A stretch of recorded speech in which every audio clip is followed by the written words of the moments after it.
Thank you so much, Chief. Thank you so much. Thank you, Leko. It's nice to have you around. Yeah. First, let's start by looking at the insecurity situation in Nigeria. How do you feel seeing that killings, kidnappings, and other atrocities seem to be on the rampage in the country? Well, it's quite unfortunate situation that we found ourselves. The insecurity in Nigeria can be better described as a catastrophe, because there's nothing you can do when you don't have security in a nation. When you're making an effort to bring in foreign investments, the first thing they will do is look at your security desk. And what do we have?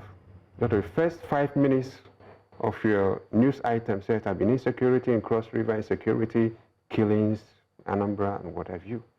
So it's quite telling to the Nigerian state. But at the same time, it calls for everybody's concern. Security issue is not just left in the hands of government, but government must show leadership by taking practical measures in tackling insecurity. I just came back from the southeast, from Anambra State. I was in Enugu State. Last week I was at Ebonyi and Aba itself.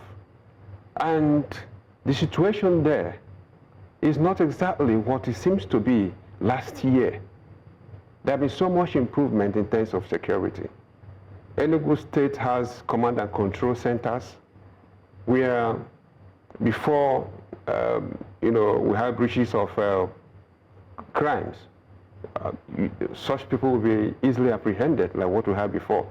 The problem we have in Enugu State now has to do with the headers, the cattle headers and the farmers. Now, coming down to Anambra State. Anambra State, you can see what happens now, Shishida.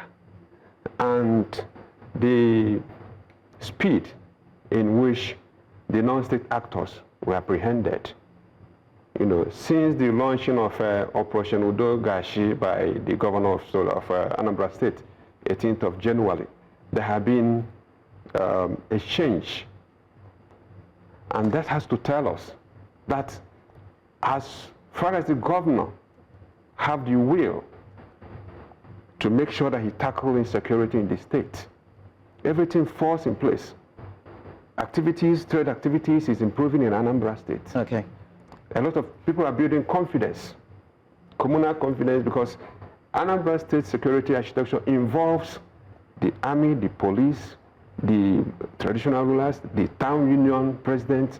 Everybody is involved this time around. Yeah, I'm actually glad that you mentioned the contributions of stakeholders within the community, but then we still get speculations that regional and community leaders aid and abet criminal elements, most especially in the southeastern parts of the country. I'd like you to shed more light on that and how that can be tackled. It's a common thing that when insurgency goes beyond some kind of 2-3 months or a year, some people must have been compromised. But I'm not bringing that down to what is happening in Southeast.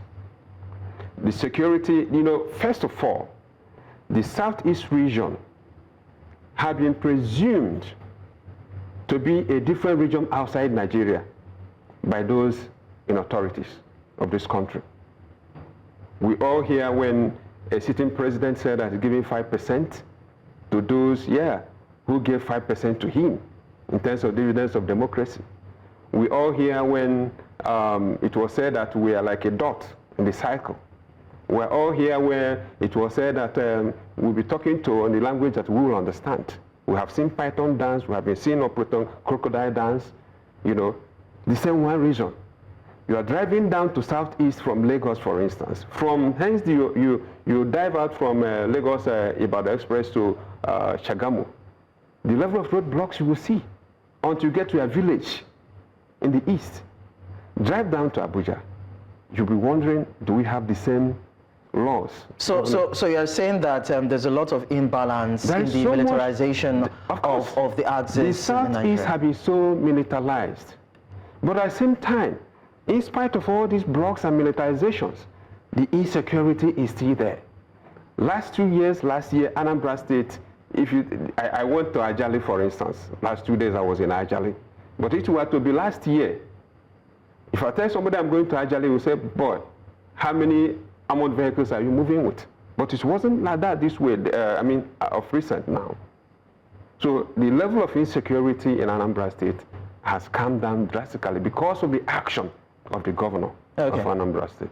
Okay, so some people say that if Nnamdi Kanu, the IPOB leader, is released, it will improve security in the eastern part of the country and also foster unity.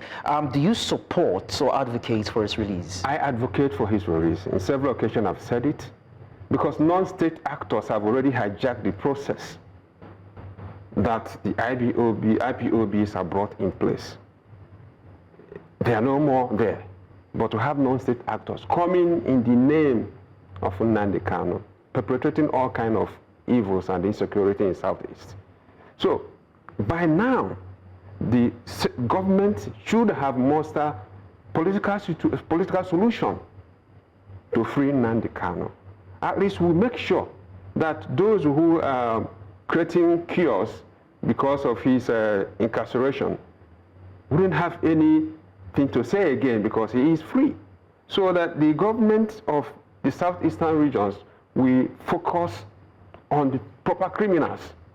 So I advocate that the federal government should find a political, muster political solution to free Nnamdi Kanu. It will go a long way in bringing down the political, security challenges we're having in the southeast. Okay, so just to wrap things up, Chief Everest, let's quickly look at local supports, probably from local vigilantes, the ESN, and some other local security operators. Would you say that there's a lot of synergy among these security personnel or bodies to actually help in improving the security state? If we don't have a synergy, we wouldn't have the result we have from what happened at Ishida.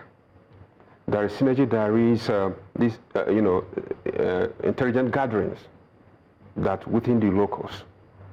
What I'm afraid of now is the level of collaboration between states to avoid border crimes. Because when you are dislodging them from Anambra State, chances are they'll be looking out towards the neighboring states.